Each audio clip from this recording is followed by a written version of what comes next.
Dan Brands Hatch, end of the season. How did we get to the end of the season? Where's it gone? I have to admit, it's come around very quickly, hasn't it? I think up until mid-year I thought, the time is ticking away at sort of what seemed to be a sensible rate.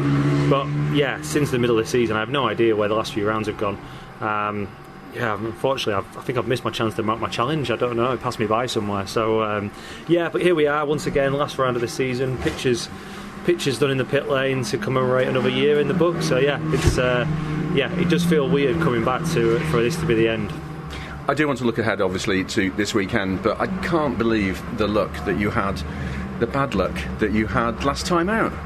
Yeah, and I can't believe how many times I think we've spoken about luck. I'm not as much of a believer in it as some.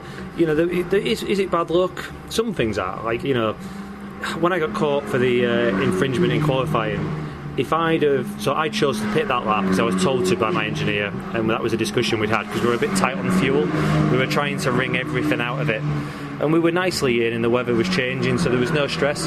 If I'd have waited a lap and come in a lap later, I don't think anyone would have checked me, and then we'd have pet wets on, and then we would have been in the fight for pole. But that might be luck.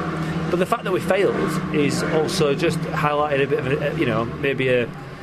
is it an error, or is it just, are we running a bit too close to the wire in conditions that are changeable? It's one of those things. So yeah, it was a shame. And then obviously what happened in race 2, after we'd fought his way back to a sensible starting position, I didn't even take the start. I can't remember the last time I did not start. Somebody will have that stat, but it's a long time ago. To actually not even make the grid due to a mechanical failure is very, very rare for this team. So that was a big shame. But when we were actually running, we were quick and we put some good moves in, scored some points. But we bled points to Jake, which was a real shame.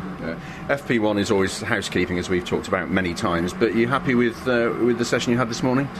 Relatively. I mean, the track was changing every lap. It gets better every lap. We had an older, softer tyre on, which I wanted to run because I've got a slightly better tyre for the next one. I didn't want to use that early on, so that isn't the final speed. Everyone's going to go considerably quicker.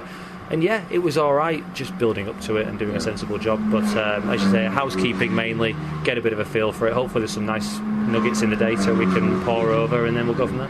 Just finally, a bit of water out at the far end of the circuit, isn't there, which always creates a problem. It does. You can do 78% of the lap and think that it's pretty much dry, and then there are sections where you've just got to really back it off. Around here you don't really get a second chance at that. You've got to be careful because it will bite you.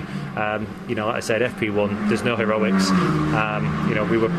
Everyone out there looked to be taking it pretty sensibly. Sort of sector 3, Dingle-Dell, Stirling. It's very, very small to gain.